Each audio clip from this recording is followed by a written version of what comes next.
Bueno, vamos a orar pues, para poner este momento en manos de Dios. Amado Padre Celestial, Señor, te damos la gloria y la honra, Padre. Solo usted lo merece, Señor. Solo usted es digno. Y bueno, por usted estamos vivos, Señor.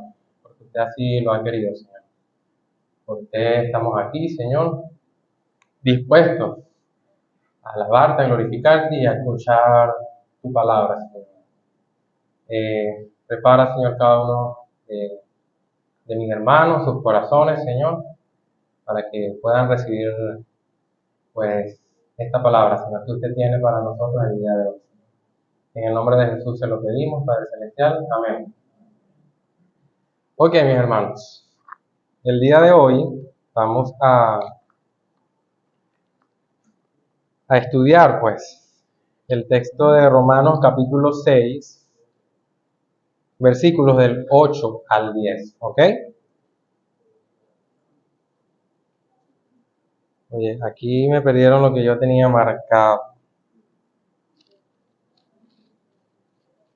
Déjenme ubicarlo un momento. Ok, vamos a estar estudiando Romanos 6 del 8 al 10, ¿verdad? Sin embargo, antes de comenzar con este tema, hay dos cosas, ¿no?, que me gustaría recordar con respecto a las dos prédicas anteriores.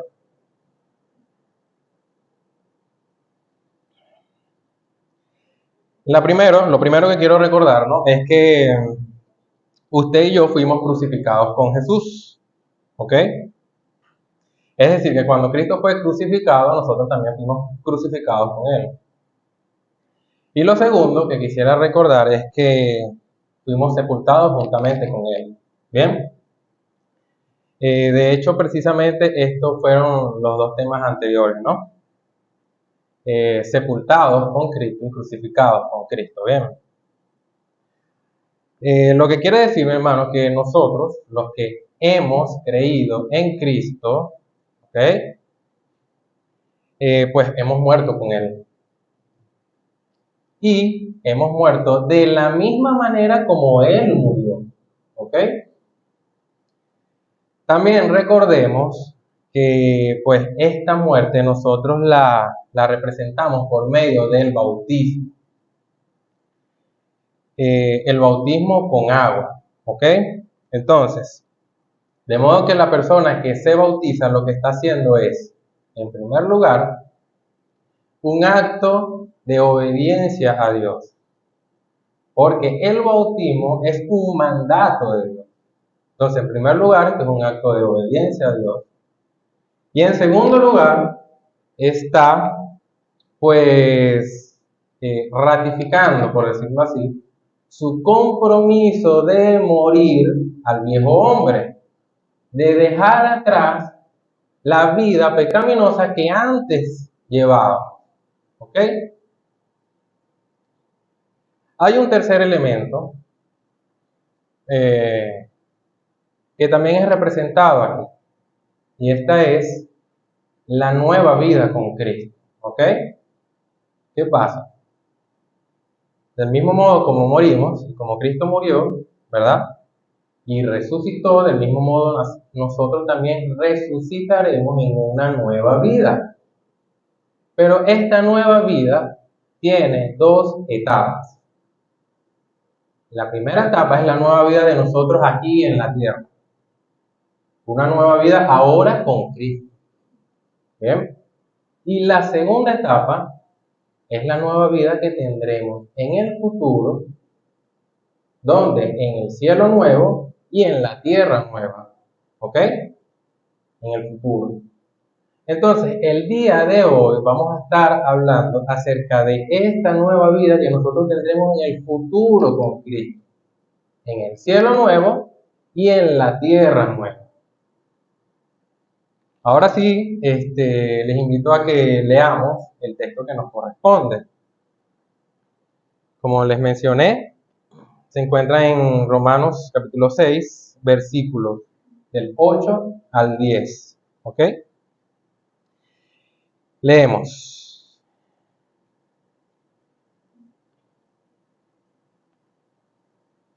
Y si morimos con Cristo, creemos que también viviremos con Él, sabiendo que Cristo, habiendo resucitado de los muertos, ya no muere.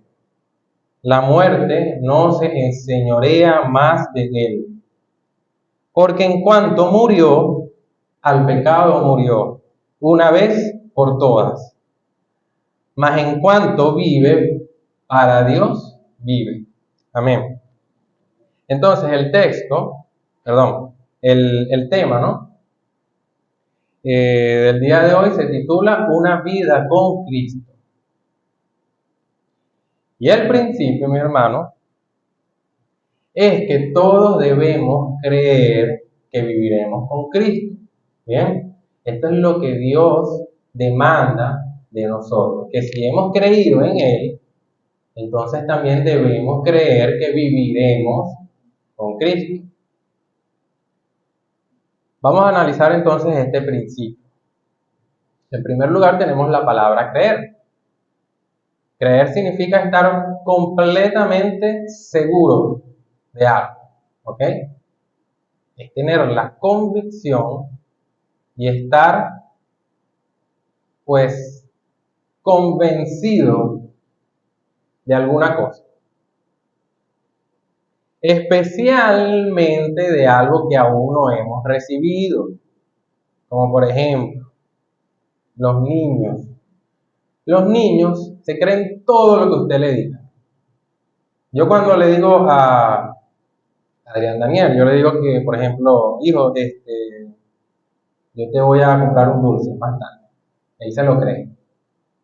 Él no duda ni un poquito de lo que yo le estoy diciendo. Él confía plenamente en eso. Aunque aún yo no se lo haya dado, él lo cree.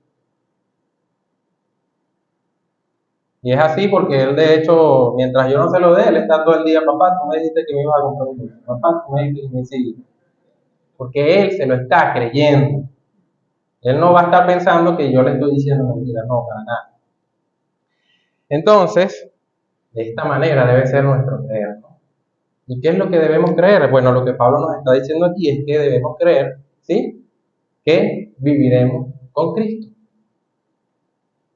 Y fíjense que de las dos prédicas anteriores, los principios, ¿no?, que teníamos, en primer lugar, era que debíamos saber que fuimos sepultados con Cristo, y luego se predicó que debíamos saber que nuestro viejo hombre fue crucificado con Cristo, ¿verdad? En este caso es algo que nosotros debemos creer, porque es algo que aún no hemos visto, no hemos recibido. Y entonces tenemos que tener plenamente confianza y debemos estar seguros y convencidos de que eso va a ser así, de que nosotros viviremos con Él en el futuro, eternamente. ¿Bien? Ahora, ¿a qué se refiere Pablo exactamente con que viviremos con Cristo? Pues fíjense, de la misma manera como usted hoy, nosotros aquí en la tierra, vivimos con nuestra familia, que comemos juntos, dormimos juntos, convivimos juntos en un hogar, de la misma manera nosotros vamos a vivir con Cristo. Nosotros comeremos juntos, celebraremos juntos con Cristo, ¿verdad? Y vamos a convivir con Cristo, pero eternamente. Eso es lo que Pablo nos está diciendo. Como dice Primera de Juan 3:2, que nosotros le vamos a ver a Él tal como Él es. ¿Bien? Nosotros vamos a estar con Él, vamos a convivir y le veremos tal como Él es. Entonces, debemos tener la convicción de que eso va a ser así. ¿Bien?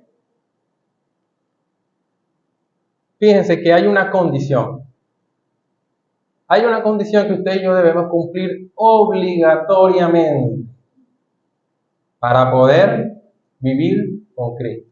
Y esta condición nosotros la podemos ver en el versículo 8. Fíjense cómo inicia el 8. Y si morimos con Cristo, esta es la condición. Según lo que se viene hablando en los párrafos anteriores, ¿verdad? Pues Este morir con Cristo se refiere a la crucifixión y a la sepultura con Cristo. El morir con Cristo implica estos dos eventos, la crucifixión y la sepultura con Cristo. Entonces, si usted ha participado, ¿verdad?, de su crucifixión y de su sepultura, entonces quiere decir que usted ha muerto con Cristo. Y si usted ha muerto con Cristo, entonces crea y tenga la seguridad de que usted vivirá con Cristo. Pero no lo podrá hacer si no ha muerto con Cristo. Entonces, esta es la condición que se debe cumplir para vivir con Cristo. Usted primero tuvo que haber muerto con Él y haber participado de estos dos eventos, la crucifixión y su sepultura. Ok. ¿Entendido? Amén. Muy bien. En el texto tenemos dos razones de por qué nosotros debemos creer que viviremos con Cristo.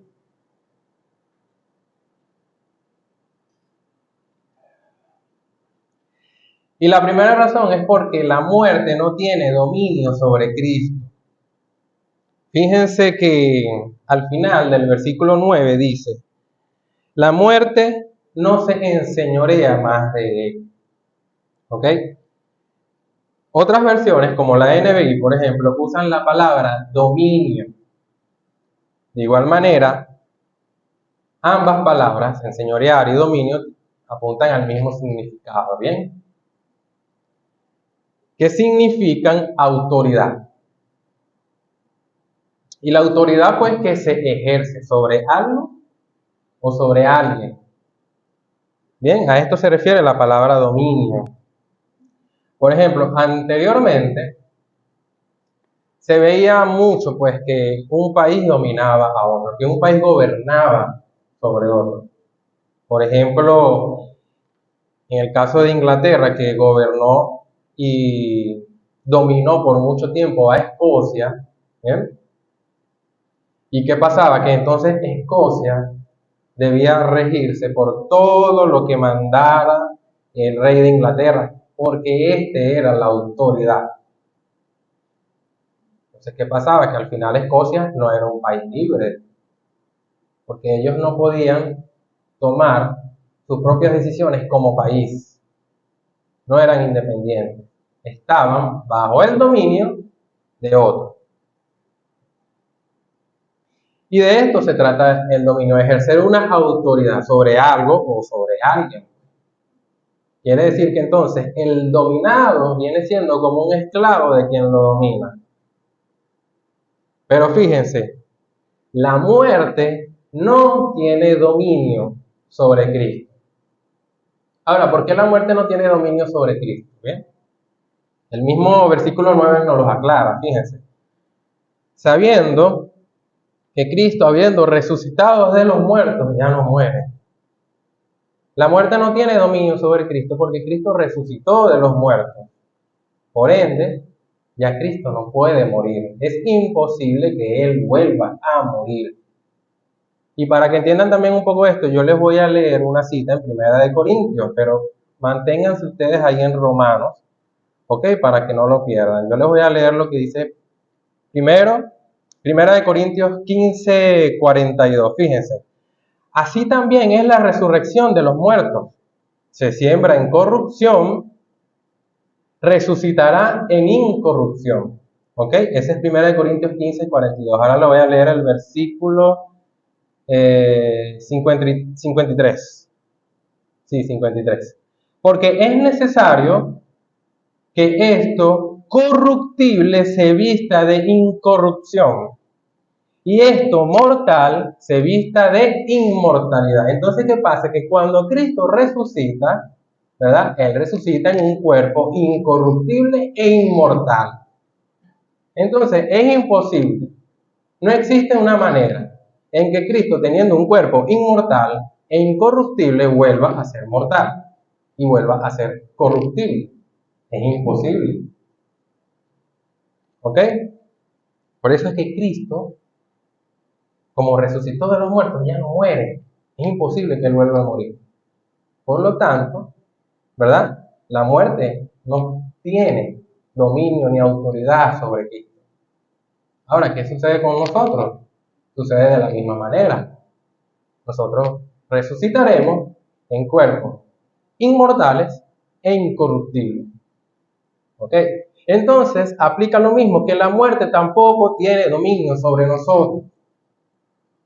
Pero también es importante entender de qué muerte está hablando Pablo aquí. Porque hay dos muertes. Está la primera muerte, que es la muerte terrenal, la muerte física. Y esa es la muerte por la que vamos a pasar absolutamente todos nosotros. Nadie se va a escapar de esta muerte, quieras o no quieras. Nadie puede decidir no morir. Esto es algo por la que usted y yo, tarde o temprano, tenemos que pasar. La muerte física. Cristo pasó por la muerte física también. Y es necesario para que lo corruptible se vista de incorruptible. Entonces es necesario pasar por la muerte física. ¿Ven? Entonces, pero ¿por qué? Bueno, porque este es el castigo de la desobediencia de Adán hace muchos años atrás. Le dijo, si comes del árbol, el conocimiento del bien y del mal, pues morirás. Como resultado, todos nosotros morimos, ¿bien? Ok. Pero la Biblia también nos habla de una segunda muerte. ¿Cuál es esta segunda muerte? Pues es la que se habla en Apocalipsis capítulo 20, que es cuando todos los que no estén inscritos en el libro de la vida serán lanzados al lago del fuego. ¿Ok? Ahora sí le voy a pedir que busquemos esta cita. Apocalipsis capítulo 20. Vamos a leer versículos del 11 al 15. Y fíjense que aquí nos detalla este evento de la segunda muerte, para que quede más claro en qué consiste. Fíjense, 20:11, ¿ok? Apocalipsis 20:11. Y vi un gran trono blanco y al que estaba sentado en él, delante del cual huyeron la tierra y el cielo, y ningún lugar se encontró para ellos. Y vi a los muertos, grandes y pequeños, de pie ante Dios, y los libros fueron abiertos. Y otro libro fue abierto, el cual es el libro de la vida. Fueron juzgados los muertos por las cosas que estaban escritas en los libros, según sus obras. Y el mar entregó los muertos que había en él, y la muerte y el Hades entregaron los muertos que había en ellos, y fueron juzgados cada uno según sus obras. Y la muerte y el Hades fueron lanzados al lago de fuego. Esta es la muerte segunda. Y el que no se halló inscrito en el libro de la vida fue lanzado al lago de fuego. Entonces, esta es la muerte a la que se está refiriendo Pablo aquí en este texto. Para verlo mejor, ahora veamos lo que dice Apocalipsis 26. Fíjense lo que también nos menciona aquí el apóstol Juan acerca de esta muerte. Apocalipsis 26. Bienaventurado y santo el que tiene parte en la primera resurrección. Ahora fíjense. La segunda muerte no tiene potestad sobre estos. ¿Quiénes son estos? Los que resucitarán, ¿verdad? Los que tienen parte en esta resurrección. Estos que tienen parte en la resurrección, fíjense lo que dice el 6, terminando el 6. Serán sacerdotes de Dios y de Cristo y reinarán con él, mirad, ¿verdad? Estos son los que van a reinar con Cristo.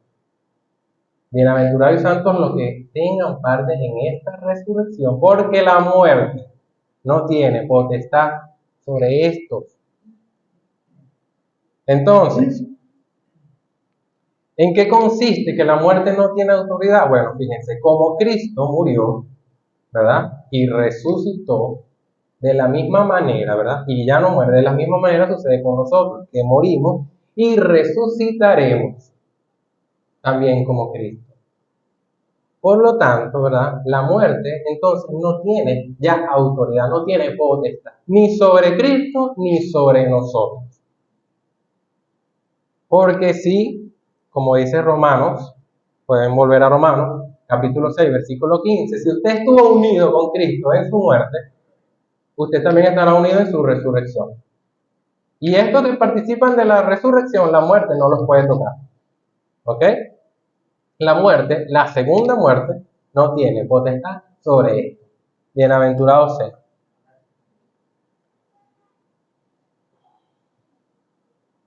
Hay una segunda razón de por qué nosotros debemos creer que viviremos con Cristo.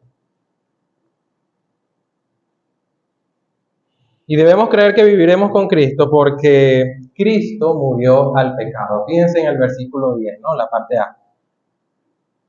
Porque en cuanto murió, al pecado murió una vez por todas. Entonces, su muerte fue para pagar por el pecado de toda la humanidad. Y cuando Cristo muere y paga por este pecado, lo hizo de una vez por todas, para siempre. Cristo no va a volver a morir porque su pecado, su muerte fue suficiente.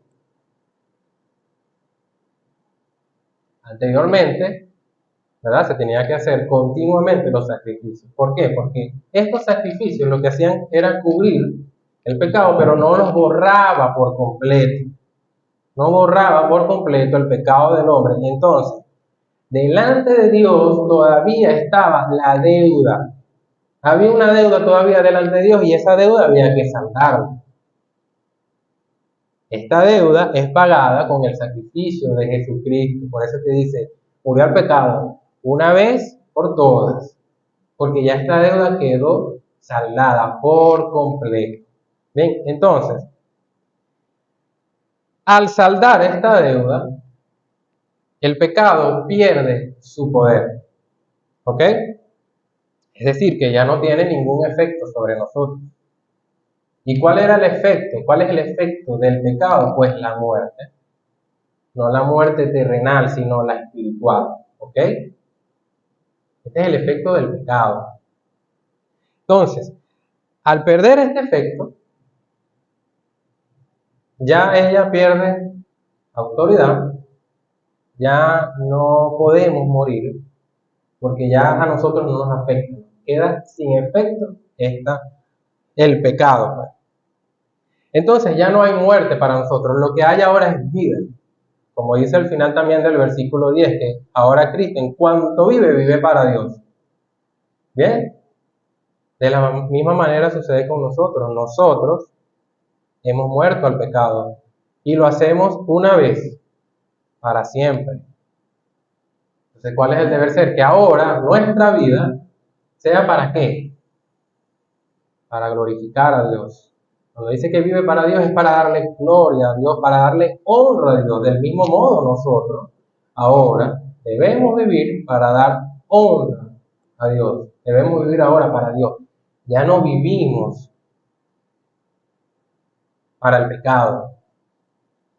Se supone que ya morimos al pecado.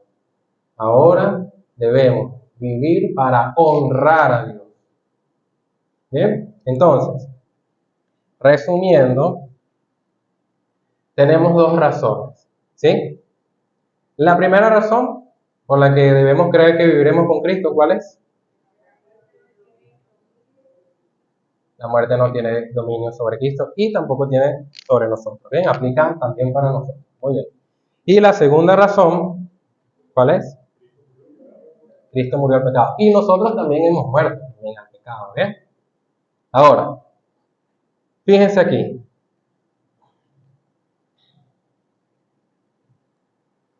Lo que a nosotros nos separaba de Cristo, lo que a nosotros nos impedía estar con Cristo, vivir con Cristo eternamente, ya fue eliminado, que es el pecado y la muerte. Esto era lo que a nosotros nos impedía, lo que al hombre le impedía estar con Dios. Pero fíjense que esto ya fue vencido. Tanto el pecado como la muerte ya no tienen ningún efecto sobre nosotros, ni autoridad sobre nosotros. Entonces, qué maravilloso es, ¿no? Pensar que la misma muerte, a lo que tanto la gente le tiene miedo, a la muerte misma, No tiene poder sobre nosotros. No tiene autoridad sobre nosotros. Y esto es una excelente noticia, ¿no? Que la muerte pierde su autoridad. Con el sacrificio de Cristo, su resurrección ha perdido autoridad. Y de verdad que, pues, creo que es un motivo, ¿no? Por el cual debemos darle gracias al día de hoy, de que ya no existe nada que nos impida vivir con Cristo. Porque lo que nos impedía estar con Él fue eliminado. Amén. Entonces, vamos a orar. Padre Celestial, Señor, te damos muchísimas gracias, Padre. Cuando escuchaba la canción me recordaba, una de las canciones me recordaba de esta enseñanza, Señor. Porque una de las canciones de hoy decía que eliminaste el pecado y la muerte. Y que tienes el poder para salvar. El día de hoy confirmamos con tu palabra, Señor, que es así, Señor. Y lo creemos, Padre Celestial. Creemos que usted eliminó lo que nos separaba, Señor, de convivir con usted. Usted eliminó con su poder el pecado y la muerte. Gracias, Padre Celestial, por esta promesa, Señor, y porque nos da esperanza. La esperanza de que viviremos con usted en el futuro, en los cielos nuevos y en la tierra nueva, Señor, de que resucitaremos con usted. Gracias, Padre Santo. También porque su sacrificio fue suficiente para eliminar el pecado, para borrar el pecado, Señor, y perdonar el pecado, Padre Celestial. Y hoy por hoy, Señor, podemos estar en su presencia, Señor, libre de lo que nos ataba y nos impedía llegar a usted, Padre Celestial. Creemos, Señor, que esto es así. En el nombre de Jesús, Padre Celestial, le damos la gloria y la honra, Señor. Amén.